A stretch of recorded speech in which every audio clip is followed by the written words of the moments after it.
শ্রমজীবী, আবার কেউ কৃষি কাজে ব্যস্ত। এই ব্যস্ত জীবনে সাধারণত আমাদের কোরআনের কথা, দ্বীনের কথা, আল্লাহর কথা শোনার সুযোগ খুব কমই হয়ে থাকে। পাশাপাশি আমি একজন ইমানদার মুসলমান হিসেবে আমি যে ব্যবসাটা পরিচালনা করছি, আমার ব্যবসা একজন ইমানদার মুসলমানের ব্যবসা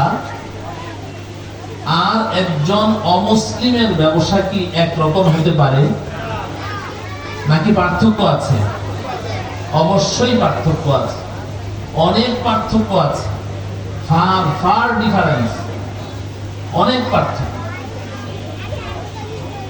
এই জন্য আমরা একজন ইমানদার মুসলমান ব্যবসায়ী হিসেবে আমাদের জানা দরকার যে এই ব্যবসাটাকে আমি কোন দৃষ্টিতে দেখি, এই ব্যবসাটা আমার কাছে কি, এটা কি দুনিয়া না আখিরাত, আমার এই ব্যবসা কি আমার জান্নাত না জাহান্নাম।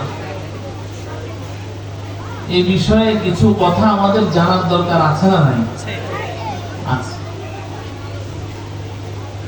কারণ নবীজি সাল্লাল্লাহু আলাইহি ওয়াসাল্লাম আমার জানা মতে, আমার যতটুকু পড়াশোনা, আমার যতটুকু ইলম, আমার ইলম অনুযায়ী নবীজি সাল্লাল্লাহু আলাইহি ওয়াসাল্লাম একজন ব্যবসায়ী সম্পর্কে যেই শুভ সংবাদ দিয়েছেন, একজন ব্যবসায়ীর যেই মর্যাদার কথা উল্লেখ করেছেন, যেই ফজিলতের কথা উল্লেখ করেছেন, আমার জানা মতে কোনো নামাজি, দিনদার, আবেদ, জাহেদ, বুজুর্গ, ওলি তার সম্পর্কেও নবীজি এত বড় শুভ সংবাদ প্রদান করেন। সুবহানাল্লাহ। এত বড় ফজিলতের কথা ব্যবসায়ীদের ব্যাপারে নবীজি ঘোষণা দিয়েছে। আমি ওই হাদিসটি আপনাদের সামনে পড়েছি, তিরমিজি শরীফের হাদিস। قال رسول الله صلى الله عليه وسلم التاجر الصدوق الأمين مع النبيين والصديقين والشهداء أو كما قال رسول الله صلى الله عليه وسلم। নবীজি বলেন, একজন ইমানদার ব্যবসায়ীর মধ্যে যদি দুইটি গুণ থাকে। কয়টি গুণ? কয়টি? দুইটি। একজন ইমানদার ব্যবসায়ীর মধ্যে যদি দুইটি গুণ থাকে, তাহলে তার ফজিলত কি হবে?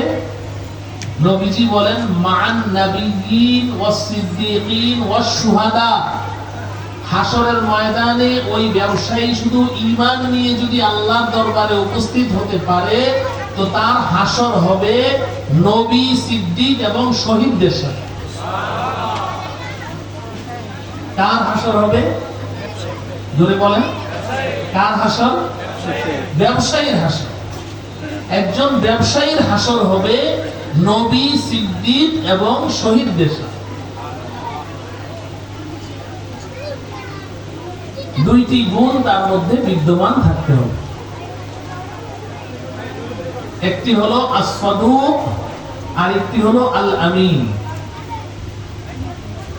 সে ব্যবসা করতে গিয়ে জীবনে কখনো মিথ্যা কথা বলেনি, সত্যবাদী।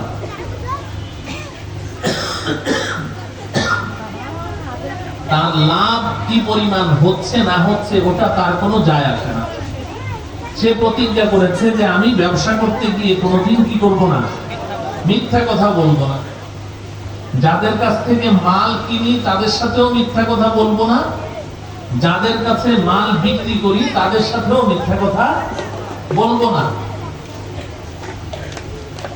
আমি ব্যবসা করতে গিয়ে কখনো মিথ্যা বলবো না, এই প্রতিজ্ঞা করে এটার উপর যদি সে অটল থাকতে পারে যে আমি কোনো মিথ্যা কথা বলবো না, বাংলাদেশি মালকে বাংলাদেশি বলবো, এটাকে আমি জাপানি বলবো না, যেই মালটার ডেট ওভার হয়ে গেছে, আমি কাস্টমারকে বলবো ভাই এটা ডেট ওভার হয়ে গেছে, ডেট এক্সপায়ার হয়ে গেছে।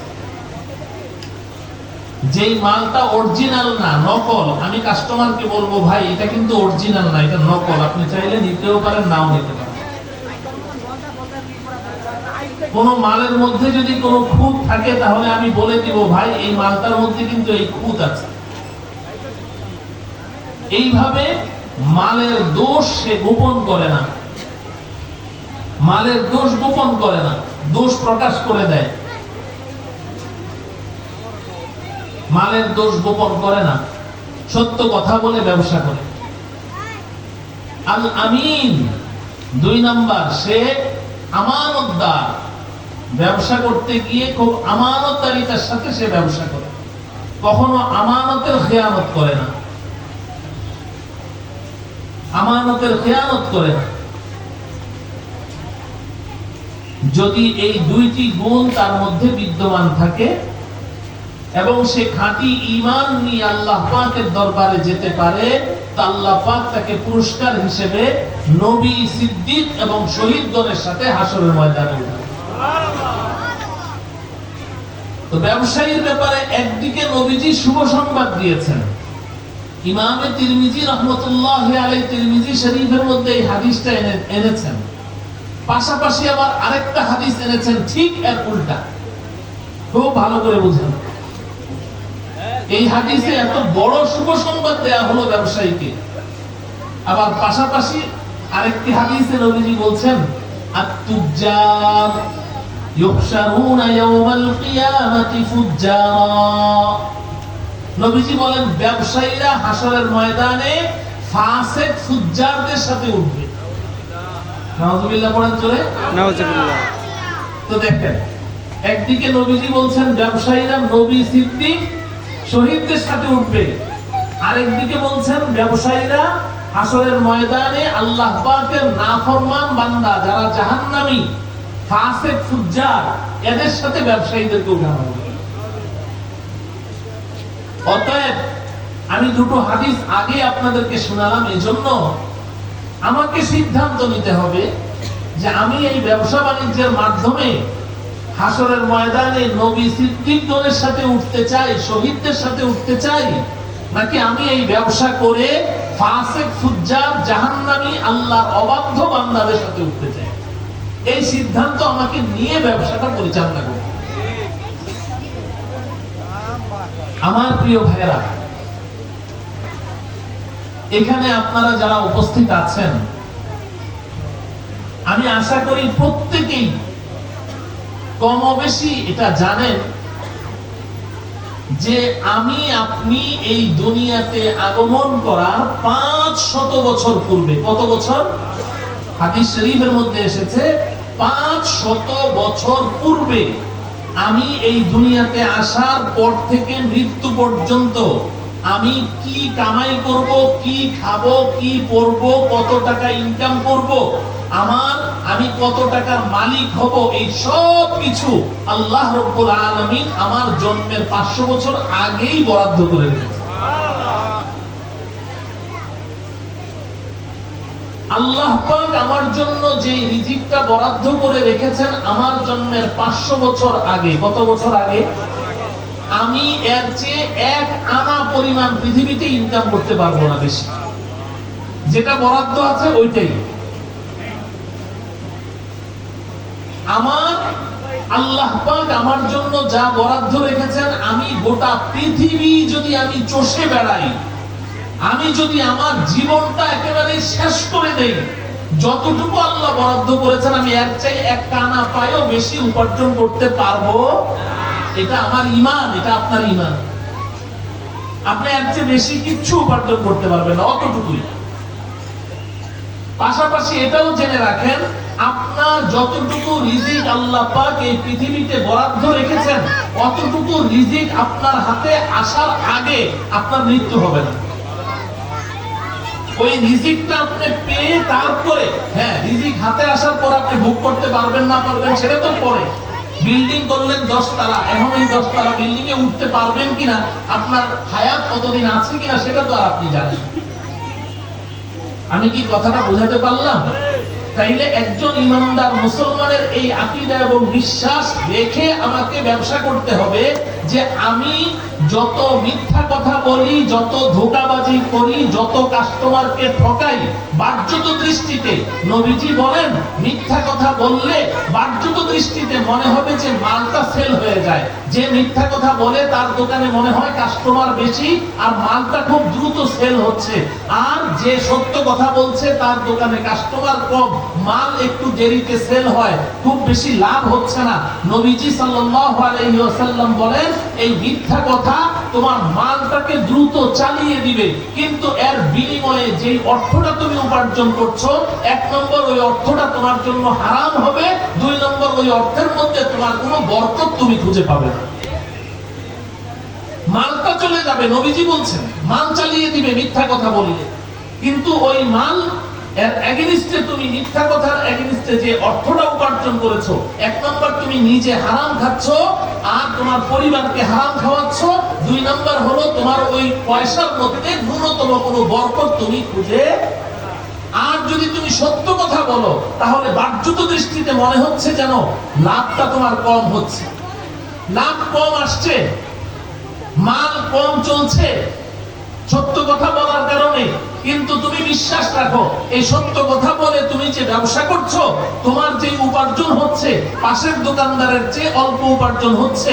ও লাভ করছে দৈনন্দিন 10,000, তুমি লাভ করছো 2,000, কিন্তু তোমার এই 2,000 একেবারে হালাল, একদম ক্লিন, একদম পবিত্র সম্পদ। এই হালাল সম্পদ তুমি নিজে ভোগ করছো, সন্তানকে তুমি হালাল সম্পদ খাওয়াচ্ছ, পাশাপাশি এই 2,000 টাকার মধ্যে আল্লাহ রাব্বুল আলামিন এমন বরকত ঢুকিয়ে দিবেন যে ওর 10,000 টাকা দিয়ে ও যা করতে পারবে না, তুমি 2,000 টাকা দিয়ে তার চেয়ে অনেক বেশি কিছু করতে পারবে।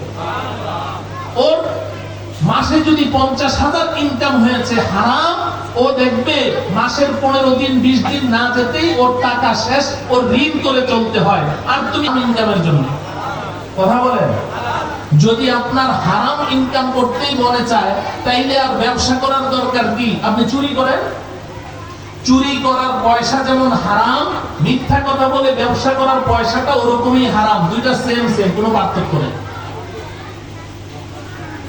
ডাকাতি করার পয়সা যেমন হারাম, পিস্তল থেকে ডাকাতি করে আপনি ছিনতাই করলেন, ডাকাতি করলেন, এই পয়সা যেমন হারাম, আপনি মিথ্যা কথা বলে কাস্টমারকে ঠকিয়ে ব্যবসা করে যে পয়সা উপার্জন করেছেন এটা সেম সেম, দুটোটা একই রকম হারাম। তার সারাদিন এত কষ্ট করে ব্যবসা করার দরকার, অথচ এই ব্যবসা বাণিজ্যের মাধ্যমে আমি যে অর্থ উপার্জন করছি এটাকে আল্লাহ রাব্বুল আলামিন তার অনুগ্রহ বলেছেন। অনুগ্রহ কোরআনে কারীমে আল্লাহ রাব্বুল আলামিন বলেন ফাইদা কুদিয়াতিস সালাতু ফান্তাশিরু ফিল আরদি ওয়াবতাগু মিন ফাদলিল্লাহ ওয়াযকুরুল্লাহা কাসীরান লাআল্লাকুম তুফলিহুন। আল্লাহ পাক বলেন, এই ইমানদার মুসলমানেরা, মসজিদে নামাজ পড়তে এসেছো, আল্লাহ বলেন নামাজটা পড়ে মসজিদে বসে থেকো না, নামাজের পরে আর মসজিদে বসে থাকার দরকার নাই। ফাইদা কুদিয়াতিস সালাহ, যখন নামাজ শেষ, ফান্তাশিরু ফিল আরদ, মসজিদ থেকে বের হয়ে আমার জমিনে ছড়িয়ে ছিটিয়ে পড়ো, আমার জমিনে ছড়িয়ে যাও, আমার জমিনে ছিটিয়ে পড়ো। কেন? ওয়াবতাগু মিন ফাদলিল্লাহ, আমি আল্লাহ তোমার জন্য তোমার রিজিকটাকে, আমার অনুগ্রহকে তোমার জন্য আমি বরাদ্দ রেখেছি। আমার সেই প্রদত্ত অনুগ্রহ কোথায় আছে এটাকে খুঁজে বের করো। ব্যবসার মাধ্যমে, চাকরির মাধ্যমে, কৃষিজীবীর মাধ্যমে এই হালাল উপায়ে তুমি তালাশ করো তোমার জন্য আমি কোথায় রিজিকটা বরাদ্দ রেখেছি, ওটা খুঁজে বের করো। এজন্য হাদিস শরীফে এসেছে যে একজন মানুষ তার রিজিকের অন্বেষণে যতটা রিজিকের পেছনে দৌড়ায়, তার রিজিকটা তার পেছনে ওর চেয়ে আরো বেশি দৌড়ায়। আমি আমার রিজিককে খুঁজছি, আমার রিজিকটা কোথায় আছে। এই চাকরির মধ্যে না ওই চাকরির মধ্যে, এই ব্যবসার মধ্যে না ওই ব্যবসার মধ্যে, আমি এটা খুঁজছি আমার রিজিক কোথায় আছে। কিন্তু আল্লাহ পাক তো আমার জন্য রিজিক বরাদ্দ করে রেখেছেন জন্মের 500 বছর আগে। আমার রিজিকটাও আমাকে তালাশ করছে যে আমাকে আল্লাহ কার জন্য বরাদ্দ রেখেছেন। আমি আমার রিজিককে যতটা তালাশ করছি, আমার রিজিক তার চেয়ে আরো অনেক বেশি আমাকে তালাশ করছে। আমি ওকে খুঁজছি, ও আমাকে খুঁজছে। এরপরে যখন নাকি একটা ব্যাটে বলে মিলে যায়, তখন ওই রিজিক আমার হাতে চলে আসে। এজন্য আমার প্রিয় ভাইয়েরা, বিশেষ করে আমার ব্যবসায়ী ভাইয়েরা, নবীজি সাল্লাল্লাহু আলাইহি ওয়াসাল্লাম মারাত্মক একটি কথা বলেছেন, কঠিন একটি কথা বলেছেন।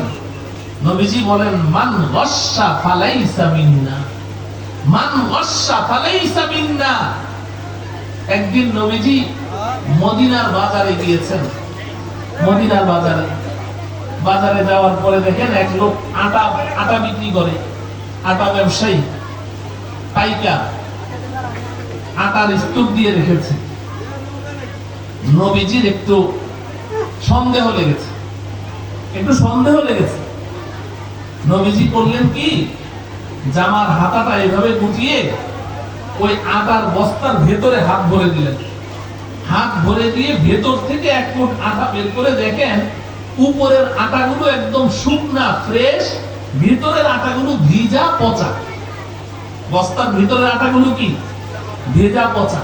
তাইলে ধোঁকাবাজ কি শুধু এই যুগে না, ওই যুগেও ছিল? ওই যুগেও ছিল। এখন এই ভেজা আর পচা আটাগুলো বের হওয়ার পরে নবীজি ওই দোকানদারকে জিজ্ঞাসা করলেন, কি রে, তোমার এই আটাগুলো ভিতরে ভিজা কেন?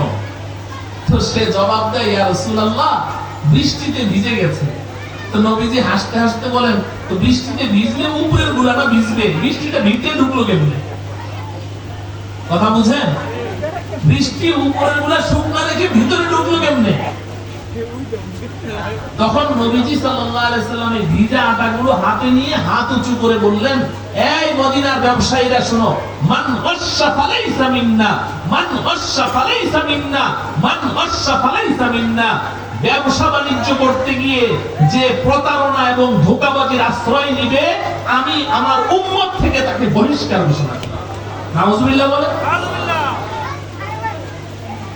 আমার উম্মত না সে। আমার প্রিয় ভাইয়েরা, আমরা যখন এই কথাগুলো বলি যে মুআমালা, লেনদেন, এটা পরিষ্কার করতে হবে, লেনদেনের মধ্যে কোনো ধোঁকাবাজি করা যাবে না, তো যারা কাস্টমার আছি আমরা, তারা মনে মনে খুশি হই যে হুজুর দোকানদারদেরকে ওয়াজ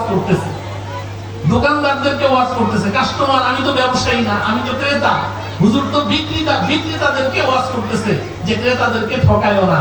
ও আমার প্রিয় ক্রেতা ভাইয়েরা, আমরা কি দোকানদারদেরকে ঠকাই না? শুধু দোকানদাররা আমাদেরকে ঠকায়, আমরা দোকানদারদেরকে ঠকাই কি ঠকাই না? কত ভাবে ঠকাই দোকানদার। এখন তো আমাদের অবস্থা এমন হয়েছে যে আমরা নিজেদেরকে ইমানদার দাবি করি, নিজেদেরকে মুসলিম দাবি করি, অথচ আমাদের মধ্যে এখন প্রতিযোগিতা, কে কাকে বেশি ঠকাইতে পারবে, ঠকানোর প্রতিযোগিতা। একজন দোকানদার যদি মিথ্যা কথা বলে একটা কাস্টমারকে ধোঁকা দিতে পারে, ধরেন দুইটা কাপড়ের দোকান, পাশে একটা কাপড়ের দোকান, এখানে কাপড়ের দোকান, আমি কাপড় বিক্রি করছি। এখন কাস্টমার আসলো, আসার পরে আমি বাংলাদেশি একটা কাপড়কে থাইল্যান্ডি বলে, জাপানি বলে আমি তার কাছে এই 200 টাকার মালটা 500 টাকা বিক্রি করে দিলাম। কত বড় একটা জঘন্য ঘৃণিত একটা কাজ করলাম। এরপরে যখন নাকি কাস্টমারটাই বেচারা সরল সহজ মানুষ আমাকে বিশ্বাস করে এইভাবে ঠক খেলো, কাপড়টা নিয়ে চলে গেল। এখন যে এই যে গুনাহটা করলো, হারাম কামাই করলো, কাস্টমারকে ঠকাইলো, সে কি করে জানেন?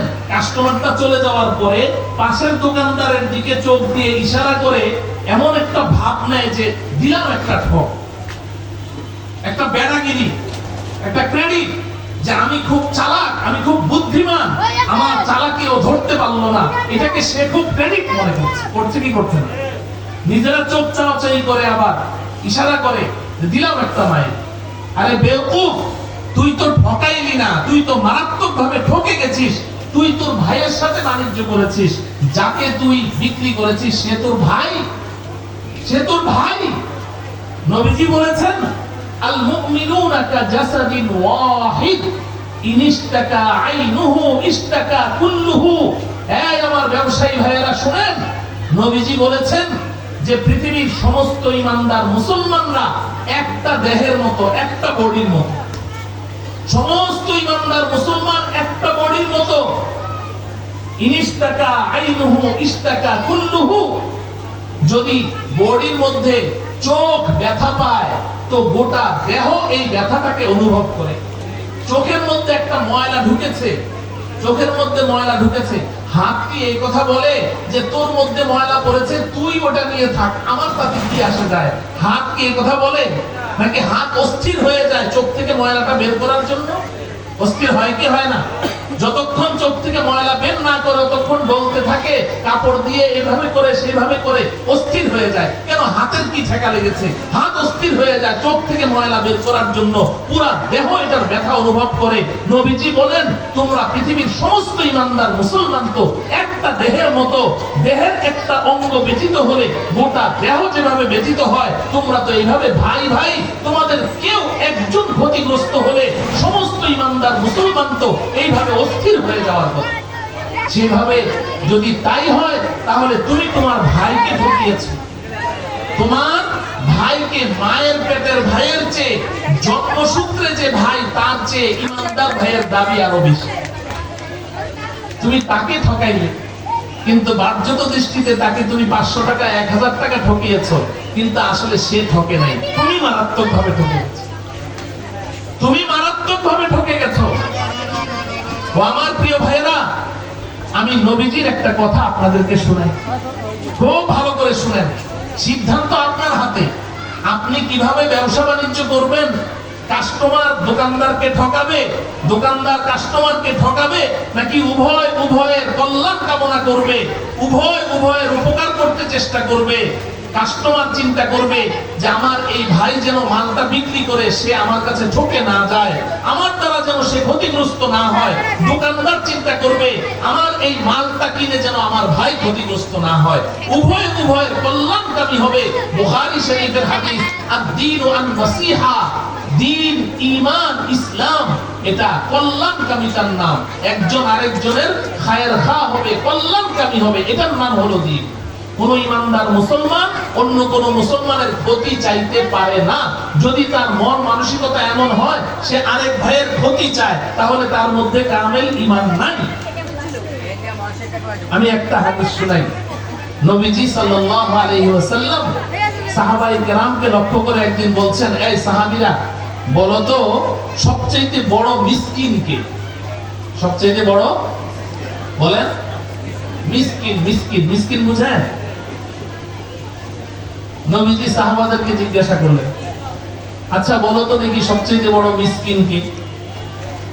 তো সাহাবায়ে কেরাম বললেন, ইয়া রাসূলুল্লাহ, সবচেয়ে বড় মিসকিন তো আমরা মনে করি ওই ব্যক্তিকে যে নাকি এক লোকমা খাবারের জন্য মানুষের দাঁড়ে দাঁড়ে ঘুরে বেড়ায়। এক লোকমা খাবারের জন্য মানুষের এই বাড়িতে ওই বাড়িতে এইভাবে দাঁড়ে দাঁড়ে ঘুরে বেড়ায়, তাকেই তো সবচেয়ে বড় মিসকিন বলা হয়। নবীজি বললেন যে না, আমার কাছে শোনো সবচেয়ে বড় মিসকিন কে। নবীজি বলেন, হাসরের ময়দানে এক ব্যক্তির ব্যাপারে আল্লাহ পাক ফয়সালা করে দিবেন, যাও জান্নাতে চলে যাও। জান্নাতের ফয়সালা হয়ে যাবে। তো আল্লাহ পাক যখন তার ব্যাপারে জান্নাতের ফয়সালা করে দিবেন, ও রওনা করবে। যখন নাকি জান্নাতের দিকে রওনা করবে, তো পেছন থেকে একজন দাঁড়িয়ে বলবে, আল্লাহ ওই লোকটাকে একটু থামান। ওই লোকটা কই যায়? আল্লাহ বলবে জান্নাতে যায়। তো ওকে একটু থামান। কেন, কি সমস্যা? ওকে একটু থামান। তো আল্লাহ বলবেন যে দাঁড়াও। কি বলো বলো? সে বলবে, আল্লাহ দুনিয়াতেও আমার কাছ থেকে টাকা নিয়েছে, টাকা দেয় নাই, আমি ওর কাছে পাই, টাকা পাই। পাওনাদার দাঁড়িয়ে যাবে, পাওনাদার। ও আমার ব্যবসায়ী ভাইয়েরা, পাওনাদার দাঁড়িয়ে যাবে। এখন ব্যবসার নিয়ম হয়ে গেছে, এমন ব্যবসায়ী খুঁজে পাওয়া খুব মুশকিল। আছে, অবশ্যই আছে, নাই যে তা নয়, কিন্তু 70-80% ব্যবসায়ী এমন যে তার ছোটখাটো ব্যবসায়ী হইলে ছোট ঋণ, বড় ব্যবসায়ী হইলে বড় ঋণ। যত বড় ব্যবসায়ী তার ঋণের বোঝা তত বড়। কোটি কোটি কোটি কোটি টাকা সে ঋণ নিয়ে রেখেছে, যখন দুনিয়া থেকে যায় এই ঋণের বোঝা নিয়েই দুনিয়া থেকে চলে যায়। শত শত বাংলাদেশে যত বড় শিল্পপতি অত বড় সে ঋণগ্রস্ত। ভালো করে শুনেন, এটা নাকি ব্যবসার নিয়ম। এখন তার ঋণ, অমুক জায়গা থেকে মাল এনেছে, পয়সা দেয় না, বাকিতে মাল নিয়ে আসছে। ভালো কথা, আপনি বাকিতে মাল নিয়ে এসেছেন, সময় মতো এটা পরিশোধ করেন। আবার এলাকার কিছু বড় ভাইয়েরা আছে, আমার আগে ইমাম সাহেব হুজুর বড় ভাইদের আলোচনা করছিলেন। আমাদের শ্রদ্ধেয় বড় ভাইরা, গডফাদাররা, এরা দোকানে বাকি খায় কিন্তু টাকা দেয় না। দোকানে বাকি খায়, টাকা দেয় না। এখন দোকানদার, একটা মুদি দোকানদার, একটা সবজি দোকানদার, সে কয় পয়সা ইনকাম করে। এখন বলে যে বস, এই টাকা তো জমে গেছে 5,000, টাকাটা একটু দেন। আচ্ছা দিমুনি দিমুনি। আবার ফোন করে, বস দেন না, আমার তো মাল কিনতে হবে। আচ্ছা কালকে আসিস, কালকে দিমুনি। তো পরের দিন যায়, কোনো খোঁজ খবর নাই। এরপরের দিন আবার ফোন করে, আচ্ছা আগামীকালকে দিমুনি। এইভাবে কয়েকদিন ঘোরাঘুরি করে, যখন বেশি চায় তো কয় কি ব্যাপার, এত পাগলা হইলি কে, এত পাগলা হইলি কে? আমি কি এলাকা ছেড়ে যাইতেছি নাকি? এলাকায় কি ব্যবসা বাণিজ্য করা লাগবো না? আমরা বড় ভাই, তবু পোলাপান স্কুলে পড়ে, কলেজে পড়ে, আমরা দেখাশোনা করে রাখি না? এত পাগল হইতেছে। বড় ভাইরা এই কথা বলে, টাকা দেয় না, টাকা দেয় না। এই বেচারা তার হাতে জিম্মি, বাস সে বাকি খায়, মাল নিয়ে চলে যায়, টাকা দেয় না। আমি ওই সমস্ত বড় ভাইদেরকে বলতে চাই, শুনেন, নবীজি বলছেন যে যখন হাসরের ময়দানে অনেক নেকি নিয়ে এসে দাঁড়াবে, অনেক নেকি, নামাজ পড়তো, রোজা রাখতো, তাসবিহ জপতো, জিকির আজকার করতো, অনেক নেকি। এখন আল্লাহ পাক বলবেন জান্নাতে যাও, তো পাওনাদার দাঁড়াবে, আল্লাহ ওর কাছ থেকে আমি 5 লাখ টাকা পাই। আচ্ছা এই জানো, ও টাকা পরিশোধ করো নাই কেন, টাকা দাও। এখন বলবে যে আল্লাহ আমি এখানে টাকা পাবো কোথায়? এখানে তো টাকার লেনদেন হয় না, এখানে যেই জিনিসের লেনদেন হয় ওই জিনিস দাও। হাসরের ময়দানে কিসের লেনদেন হবে? কথা বলে না, কিসের? নেকি, নেকি। এক এক দেশের টাকার এক এক নাম না? হ্যাঁ, বাংলাদেশে কয় টাকা, ইন্ডিয়াতে বলে রুপি, সৌদিতে বলে রিয়াল, কুয়েতে বলে দিনার, আমেরিকায় কয় ডলার, ঠিক কিনা? এক এক জায়গায় এক একটা চলে কিনা? হাসরের ময়দানে কি চলবে? কথা বলেন না কেন? নেকি। আল্লাহ বলবে যে তো 5 লক্ষ টাকা পায় ও, তো 5 লক্ষ টাকার নেকি দিয়ে দাও, এখানে যেটা চলে, তো 5 লাখ টাকার নেকি দিয়ে দিবে। তো যখন 5 লাখ টাকার নেকি দিয়ে দিবে, আচ্ছা বলেন তো, সমাজে যেই মানুষটা মানুষের কাছ থেকে টাকা ঋণ নেয়, পরিশোধ করে না, ও কি খালি একজনের থেকে নেয়? হ্যাঁ, যার এটা অভ্যাস, মানুষের থেকে লোন নেয়, লোন পরিশোধ করে না, এটা ওর খাসলত, ও কি একজনের থেকে নেয়? না, একজনের থেকে নেয় না। যার কাছে যেমন পায়, ওর তার কাছ থেকে, ওই বড়দের কাছ থেকে 5 লাখ নিয়েছে, দেখেন যে পান দোকানদার ওর কাছে টাকা পায়। তো এখন যখন ওই 5 লাখ টাকা ওলা পেয়ে গেল, 5 লাখ টাকার নেকি, তো বাকি ছোট ছোট পাওনাদার যারা, তারা সব দাঁড়ায় যান, আল্লাহ আমি তো পাই, আমি 1 লাখ পাই, ও কবে আমি 50,000 পাই, ও কবে আমি 10,000 পাই, ও কবে আমি 500 পাই, ও কবে আমি 100 পাই, ও কবে আমার দোকান থেকে ওই দিন পান খেয়েছে, টাকা না দিয়ে চলে গেছে। সব দাঁড়ায়, সব দাঁড়াবে। নবীজির কথা যদি সত্য হয় তাহলে বিশ্বাস রাখেন, সব দাঁড়িয়ে যাবে। এবার আল্লাহ পাক বলবেন ওর পাওনাদারদের পাওনা পরিশোধ করো। যার জন্য জান্নাতের ফয়সালা হয়ে গিয়েছিল, সে এখন কি করতে থাকবে? তার ঋণ পরিশোধ করতে থাকবে হাসরের ময়দানে।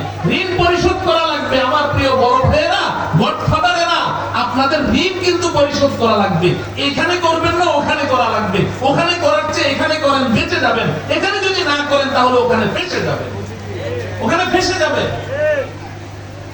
এখন পাওনাদারদের সে ঋণ পরিশোধ করছে, ঋণ পরিশোধ করতে করতে নেকি দিতে দিতে, নেকি তো আর আনলিমিটেড না, যা নেকি আছে সব শেষ, নেকি সব শেষ, কিন্তু পাওনাদার এখনো দাঁড়িয়ে আছে।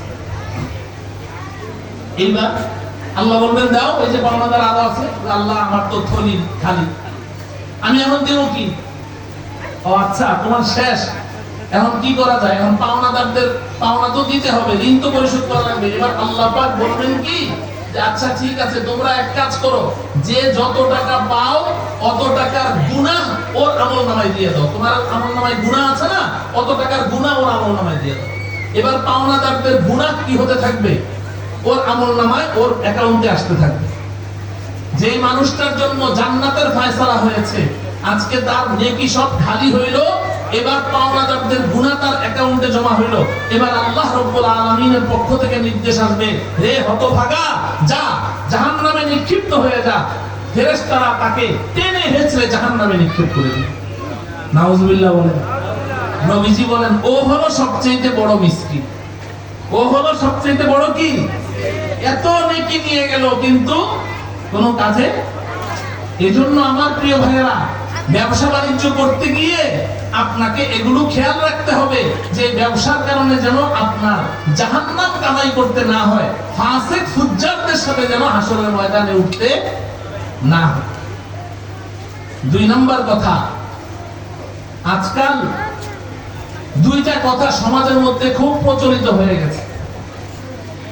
একটা কথা খুব ব্যাপকভাবে কয় যে হুজুর মিথ্যা কথা না বললে ব্যবসা চলে না। নাউজুবিল্লাহ বলে না? আর 2 নম্বর হলো, যারা যত বড় ব্যবসায়ী তার ব্যাংকের লোন তত বেশি। কয় যে হুজুর লোন ছাড়া ব্যবসা হয়। কিরে ভাই, আমি আপনাদের কাছে জানতে চাই, আমি তো এখানে সবক পড়াইতে আসি মাদ্রাসায়, তো যখন আসি এদিকে আমাদের অনেক ভাইয়েরা সবজির দোকান দিয়ে, বিভিন্ন দোকান দিয়ে বসে থাকেন। এরা কি ব্যাংকের থেকে লোন নিয়ে ব্যবসা করতেছে? এরা, এই সব ব্যবসায়ীরা কি লোন নিয়ে ব্যবসা করছে? না। ব্যবসা করতে গেলেই যে আপনাকে লোন নিয়ে ব্যবসা করতে হবে, এই কথা আপনাকে কে বলেছে? আর লোন নেন, কিন্তু লোন আপনি সুদের উপরে লোন নিচ্ছেন। কিসের উপরে? সুদের উপরে লোন নিচ্ছেন। সুদ কি হালাল? হ্যাঁ? এখন ব্যবসায়ী ভাইরা আমাদেরকে কি ফতোয়া দেয় জানেন? যখন বলি যে আপনি সুদের উপরে লোন নিলেন, আপনি তো হারাম কাজ করলেন। কয় যে হুজুর আমি তো সুদ খাই না, সুদ দেই। কি বলে? আমি সুদ খাই না, সুদ কি করে? তো সুদের টাকা তো আমার পেটে যাচ্ছে না, সুদের টাকা তো আমার পেটে যাচ্ছে না, আমি তো সুদ দেই, সুদ তো আমি খাই না।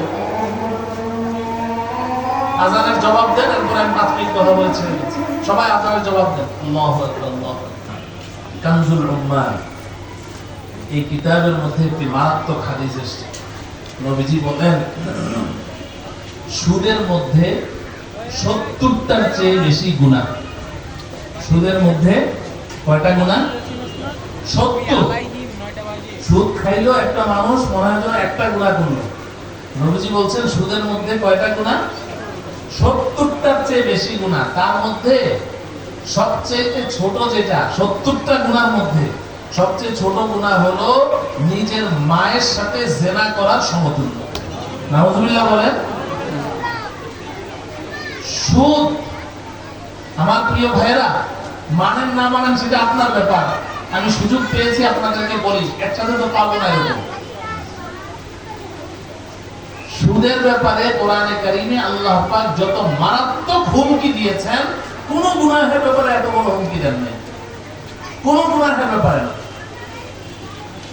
আল্লাহ রাব্বুল আলামিন কোরআনে কারিমে সূরাতুল বাকারা 178 নম্বর আয়াত খুলে দেখবেন। আল্লাহ পাক বলেন, ইয়া আইয়ুহাল্লাযীনা আমানুত্তাকুল্লাহা ওয়া দারু মা বাকিয়া মিনার রিবা ইন কুনতুম মুমিনিন فإن لم تفعلوا فأذنوا بحرب من الله ورسوله। আল্লাহ পাক বলেন, হে ঈমানদারেরা, ইত্তাকুল্লাহ, আল্লাহকে ভয় করো। ইয়া আইয়ুহাল্লাযীনা আমানু, যারা ঈমান আনে, আল্লাহর ভয়ে তো ঈমান আনে। আবারও বলছেন ইত্তাকুল্লাহ, যদি তুমি ঈমান এনে থাকো আল্লাহকে ভয় করো। ওয়া দারু মা বাকিয়া মিনার রিবা ইন কুনতুম মুমিনিন, তুমি এতদিন যা করেছো সুদী লেনদেন, আমার এই ঘোষণা শোনা মাত্রই সাথে সাথে সুদী লেনদেন ছেড়ে দাও, অফ করে দাও, যদি তুমি ঈমানদার হয়ে থাকো। এটা বলার পরে আল্লাহ বলছেন যে আমার এই কথায় যদি কাজ না হয় তাহলে শুনে রাখো, ফাইল্লাম তাফআলু ফা'যানু বিহারবিন মিনাল্লাহি ওয়া রাসূলি, যদি তুমি সুদী লেনদেন না ছাড়ো আমি আল্লাহ এবং আমার রাসূলের পক্ষ থেকে তোমার বিরুদ্ধে যুদ্ধ ঘোষণা করলাম। নাউযুবিল্লাহ বলেন। আল্লাহর সাথে যুদ্ধ করতে পারবেন তো? হ্যাঁ, আল্লাহর সাথে যুদ্ধ করার শক্তি আছে? তাহলে সুদী লেনদেন ছেড়ে দেন। আল্লাহ পাক সুদখোরের সাথে সুদী লেনদেন যে করে তার সাথে যুদ্ধ ঘোষণা করেছেন, যুদ্ধ ঘোষণা করেছেন। এবার শুনেন, ওই যে একটা কথা বলেছিলাম যে হুজুর আমি সুদ খাই না, আমি সুদ দেই, আমি তো লোন নিয়েছি, লোন তো হালাল। হ্যাঁ, লোন অবশ্যই হালাল। এখন লোনের এগেইনস্টে আমি কি করি? সুদ দেই। আমি 20 লাখ টাকা আমি লোন এনেছি, 22 লাখ টাকা দেই। বলে অতিরিক্ত 2 লাখ টাকা কেন দাও? বলে না সুদ দেই। আমি তো সুদ নেই না, আমার তো লোন, এই টাকা তো হালাল। তাহলে শুনেন নবীজি সাল্লাল্লাহু আলাইহি ওয়াসাল্লাম কি বলেছেন? লাআনা রাসূলুল্লাহ সাল্লাল্লাহু আলাইহি ওয়াসাল্লাম আকিলার রিবা ওয়া মুকিলাহু ওয়া কাতিবাহু ওয়া শাহিদাইহি ওয়া ক্বালা হুম সাওয়াউন। নবীজি সাল্লাল্লাহু আলাইহি ওয়াসাল্লাম লানত করেছেন, অভিশাপ দিয়েছেন যে সুদ খায়, আকিলার রিবা ওয়া মুকিলাহু, যে সুদ দেয়, ওয়া কাতিবাহু, যে সুদী লেনদেন লেখে, ওয়া শাহিদাইহি, এবং যে সুদী লেনদেনের উপরে সাক্ষী থাকে, সুদী লেনদেনের উপরে সাক্ষী থাকে। এসে কয় যে হুজুর ছেলেটা মাশাআল্লাহ খুব ব্রিলিয়ান্ট, পড়াশোনা শেষ করে এখন অমুক ব্যাংকের অফিসার, অমুক ব্যাংকের অফিসার। তোমার ছেলে সারাদিন ব্যাংকে বসে বসে যে লেখে, কি লেখে? মনে কষ্ট নিয়েন না, এই একজন ব্যাংকের অফিসার যে ব্যাংকের ম্যানেজার হয়েছে, সে সারাদিন বসে বসে লেখেটা কি? সব সুদী লেনদেনের কথা লেখে, কি লেখে না? নবীজি বলেছেন ওয়াকাতিবাহু, ওয়াকাতিবাহু, যে সুদী লেনদেনের কথা লেখে, ওয়া শাহিদাইহি, আর সুদী লেনদেনে যে গ্রান্টার হয়, শাহেদ সাক্ষী হয়, গ্রান্টার। নবীজি বলেন ওয়াকালা হুম সাওয়াউন, যে সুদ খায়, সুদ দেয়, বাম হাতে নিলাম, মনে কষ্ট নিয়েন না, সুদ খায়, সুদ দেয়, সুদী লেনদেন লেখে, সুদী লেনদেনে সাক্ষী হয়, নবীজি বলেন গুনাহের ক্ষেত্রে সব সমান। নাউযুবিল্লাহ বলেন। অতএব আপনার ব্যবসা আপনি পরিচালনা করেন, ব্যবসাকে আপনি যত বড় আপনি বানান, যতক্ষণ পর্যন্ত আপনি হালাল ভাবে পরিচালিত করতে পারেন। কিন্তু যদি কোথাও গিয়ে দেখেন যে না, এখানে গিয়ে আমাকে এখন কি করতে হবে? সুদের উপরে লোন আনতে হবে, ওই পর্যন্ত আপনি অফ করে দেন। কত বড় লোক হওয়া লাগবে আপনার? কত বড় শিল্পপতি হওয়া লাগবে? আপনাকে তো শরীয়তে এই কথা বলেন নাই। আপনার চাল ডালের ব্যবস্থা হয়েছে, পরিবার চালানোর মতো পর্যাপ্ত আপনার ব্যবস্থা হয়ে গেছে, আপনি অফ করে দেন, আর সামনে আগানো দরকার নেই। ও ভাই, অনেক সময় এসে খুব কষ্ট নিয়ে বলি হুজুরের কাছে, যার সাথে যার সম্পর্ক, যে হুজুর এত দোয়া করি আল্লাহ তো কথা শুনে না। বলে কি বলে না? হুজুর আল্লাহরে এত ডাকি আল্লাহ শুনে না, এত দোয়া করি দোয়া তো কবুল হয় না। কেন দোয়া কবুল হয় না? নবীজি একটা কথা বলেছেন, ইয়ারফাউল আবদু ইয়াদাইহি ইলাস সামাই ওয়া ইয়াকুলু ইয়া রাব্বি ইয়া রাব্বি ইয়া রাব্বি ওয়া মা'কালুহু হারামুন ওয়া মাশরাবুহু হারামুন ওয়া মালবাসুহু হারামুন ফাআন্না ইউস্তাজাবু লাহু দুআ।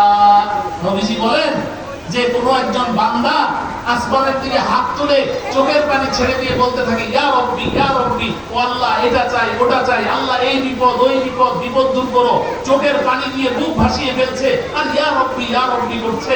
নবীজি বলেন ওয়া মা'কালুহু হারামুন, ও খায় হারাম, ওয়া মাশরাবুহু হারামুন, ও পানিটা পান করে হারাম, ওয়া মালবাসুহু হারামুন, ওর গায়ের পোশাকটা হারাম। ফাআন্না ইউস্তাজাবু লাহু দুআ, আল্লাহ তার ডাকে কেমনে সাড়া দেয়? তার মানে কি জানেন? এই হাদিস থেকে মুহাদ্দিসিনে কেরাম এই মাসআলা ইস্তেমবাদ করেছেন যে সুদ খায়, সুদখোরের সাথে আল্লাহ পাকের সাথে সম্পর্ক একেবারে কাট হয়ে যায়, ডিসকানেক্ট হয়ে যায়। আল্লাহর সাথে তার আর কোনো সম্পর্ক থাকে না। এজন্য আমরা ব্যবসা বাণিজ্য করব ভাই, যে ক্রেতা সে বিক্রেতাকে ঠকাবো না, আবার বিক্রেতা ক্রেতাকে ঠকাবো না। একটা জাল নোট, জাল নোট, জাল টাকা কি টাকা? কথা বলেন, জাল টাকা কি টাকা? তা আপনি যখন বুঝলেন এই টাকাটা জাল, 500 টাকার নোট বা 1000 টাকার নোট, কেউ আপনাকে ঠকিয়েছে, ভালো কথা, আপনি বুঝতে পারেননি। এখন এই 1000 টাকা যে একটা জাল নোট, আপনার উপরে ফরজ এই টাকাটা ছিঁড়ে টুকরা টুকরা করে ফেলে দিবেন, আগুনে জ্বালিয়ে দিবেন। কিন্তু আমি কি করি, নোটটা পকেটে রেখে দেই, দেখি কোথাও চালানো যায়, দেখি কোথাও চালানো যায় কিনা। কোন দোকান থেকে 10,000 টাকার মাল কিনলাম, তো 10,000 টাকার এই আপনার 1000 টাকার 10টা নোট দিলাম, তো যার নোটটা ভিতরে ভরে এরপরে হাতে দেয়, আর মনে মনে আস্তাগফিরুল্লাহ পড়তে থাকে, কুল আল্লাহ পড়তে থাকে, আল্লাহ কোন রকম ক্যাশ বাক্সে ঢুকাই ফেললি। নাউযুবিল্লাহ। তুমি কি করলে কাজটা? তুমি কাজটা কি করলে?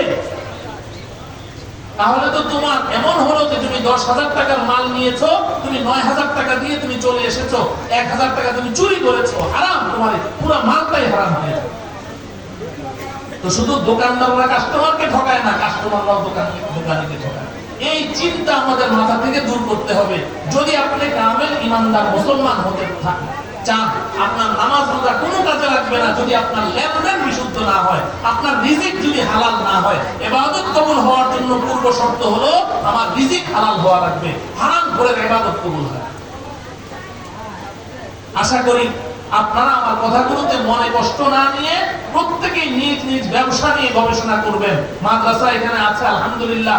আগে তো ইলম অর্জন করার জন্য 500 মাইল 1000 মাইল দূরে যাইতে হইতো, এখন তো ঘরের দুয়ারে বিজ্ঞ বিজ্ঞ ওলামা একরাম আছেন, তাদের সামনে গিয়ে পুরো ব্যবসাটা পেশ করেন। আমি এই আইটেমের ব্যবসা করি, এইভাবে আমার ব্যবসায়িক পলিসি এই, একজন বিজ্ঞ মুফতির সামনে পুরাটা আপনি পেশ করেন, উনি আপনাকে বলে দিবে যে এখানে এখানে এই সমস্যা আছে, এটা এইভাবে না করে এইভাবে করেন, আপনার ব্যবসা হালাল হয়ে যাবে। আর আপনি হাসরের ময়দানে নবী, সিদ্দিক এবং শহীদদের সাথে উঠবেন। আমরা কারা কারা নবী, সিদ্দিক এবং শহীদদের সাথে উঠতে চাই? কারা কারা? আল্লাহ রাব্বুল আলামিন এইভাবে ব্যবসা পরিচালনা করে নবীয়িন, সিদ্দিকিন এবং শহীদদের সাথে আমাদের উঠার তৌফিক দান করেন। আমাদের এক ভাই লিখেছেন, হুজুর আসসালামু আলাইকুম, আমি একজন ঔষধ দোকানদার, আমার সামনে আরেকটা দোকান, সে হিংসা করে, বদ নজর দেয়, ক্রিটিসাইজ করে, তার বাবা সহ সন্ত্রাসী দেখিয়ে দেয়। আমি কি আমল করব? ইনশাআল্লাহ বলুন। আমার সুদ লোন নাই, আমি দোয়া করি, আমরা এখানে যারা আছি সবাই তো শুনলেন, আমরা সবাই আপনার জন্য দোয়া করি, আল্লাহ তাআলা হিংসুকের হিংসা থেকে, বদ নজর থেকে, ক্রিটিসাইজ থেকে আল্লাহ তাআলা আপনাকে হেফাজত করেন। আর যিনি আপনাকে বদ নজর দিচ্ছেন, যিনি আপনাকে হিংসা করছেন, যিনি আপনাকে ক্রিটিসাইজ করছেন, যিনি আপনার পেছনে সন্ত্রাসী লেলিয়ে দিচ্ছেন, আল্লাহ তাকে হেদায়েত নসিব করেন। আর আপনি 5 ওয়াক্ত নামাজ পড়ে আল্লাহর কাছে তার জন্য দোয়া করবেন। নবীজি বুদ্ধি শিখিয়ে দিয়েছেন যে তোমাকে হিংসা করে তুমি তার জন্য দোয়া করো, হেদায়েতের দোয়া করো, আর তার কাছে বেশি বেশি হাদিয়া পাঠাও। আপনি ওনার কাছে হাদিয়া পাঠাবেন, গিফট পাঠাবেন, দেখবেন উনি আপনার বন্ধু হয়ে যাবেন। আল্লাহ আমাদের সবাইকে কবুল করেন। ওয়াসাল্লাল্লাহু তাআলা আলা সাইয়্যিদিনা মুহাম্মদ ওয়া আলা আলিহি ওয়া আসহাবিহি আজমাইন। আসসালামু আলাইকুম ওয়া রাহমাতুল্লাহি ওয়া বারাকাতুহু।